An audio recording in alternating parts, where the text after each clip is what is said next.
So it's just not like we're not talking just like about things like sugar, right? Um, what are like we how many here are lactose intolerant? Can't have milk, right? Wow, only one. Impressive. It kind of bugs me a little bit. So what can you have instead of cow's milk? Goat milk, almond milk, right? So those things. What's that? I have no idea either. How you milk an almond? I don't know. How about meat? What can you substitute for meat? And there's one correct answer. Nothing. Nothing. But what do we try to do substitute meat for? Mushrooms, uh, tofu, tempeh, um, plant-based patties, things that taste like wet carpet. Or carpet, right? But besides food and things, what do we substitute relationships or companionships for? What are some things that we can substitute companionship for? Like authentic, like relationships. What? I heard one of her somewhere. AI. Yeah. That, tell you what, that's going to be a lot more than what we think it's going to be. All right. AI, but let's go even less exotic in technology, right? But yes, you're right. Stuff, work, right? Social media, online communities, um, pets. I'm a dog lover.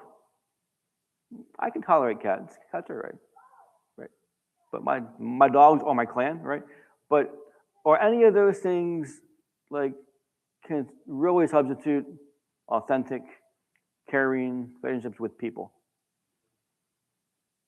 But yeah, we try, right? How about friendship, right? Like I'm not talking about people you know. I'm talking about people that know you. You know them, and they keep you accountable, and you need them, and they need you. Let's see. How many are on Facebook or Instagram or TikTok? Let's see. Who has the most followers or friends? Friends? Anybody have like over 1,000? No, I have no idea. But we get this concept of friends, right, and authentic relationships, and we substitute them for, as opposed to, can you go back to the depth slide, please? The picture of the tree. There. Thanks. Yeah. I think this year's word is depth, right? That's focus. We like to go surface a lot of times. How are you today? Response. Good. I'm okay. My dog just died. I have a wart on my hand, and I lost my job. I'm fine. I'm okay. Right? Just our everyday conversation points to how surfacey that we can be because we're used to substituting.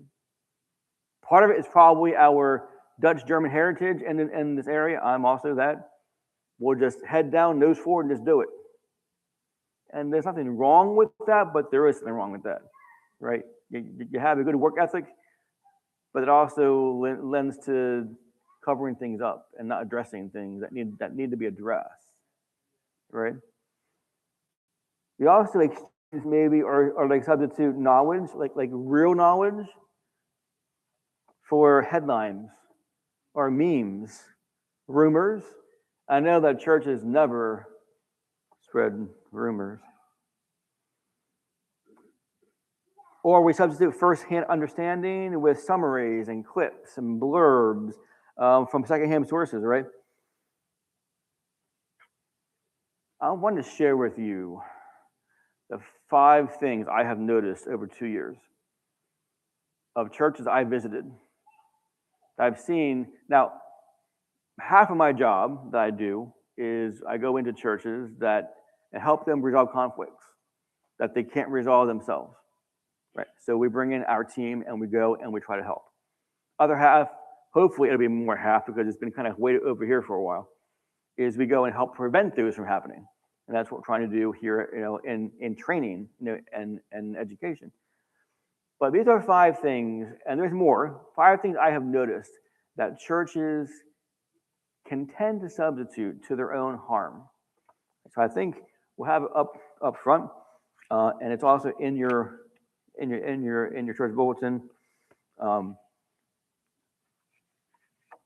First thing is we substitute tradition for vision. Tradition for vision. Now, question: what is the purpose of the church?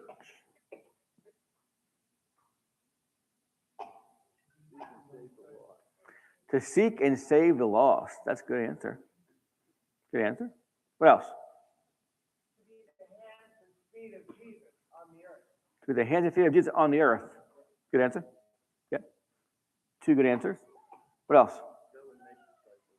Go and make disciples. That's a good answer. Which could include that and that, right? Yeah. Fellowship. Okay. Worship. Great answer. What's my next question? What does worship mean? What is worship? Yeah. Right answer. But how do we define that? Right, and that's a whole different sermon series, right? But ultimately, worship isn't just playing a song and singing it. Worship is your life. How do you live your life to honor Jesus in all you do? That's true worship. In your bulletin, it's a wrong verse. This is correct, Matthew 28. It says Matthew 19. I'm not sure why that's there. That's probably my fault. So it's actually Matthew 28, 18 through 20. This is the Great Commission. This is Jesus' last words to his disciples before he went to heaven, and back to the Father. And what did he say? What did he say? He said in verse 28, all authority in heaven and earth has been given to me. Therefore, what? Go make disciples of all nations. Mm-hmm. And his last sentence was what? I will be with you sometimes, only when you need me. When do you need him? Always. He'll always be with you. The church's vision, and I'm using the capital C church, so this is Mount Pleasant, this is any church, should be what Jesus just said. Go and make disciples.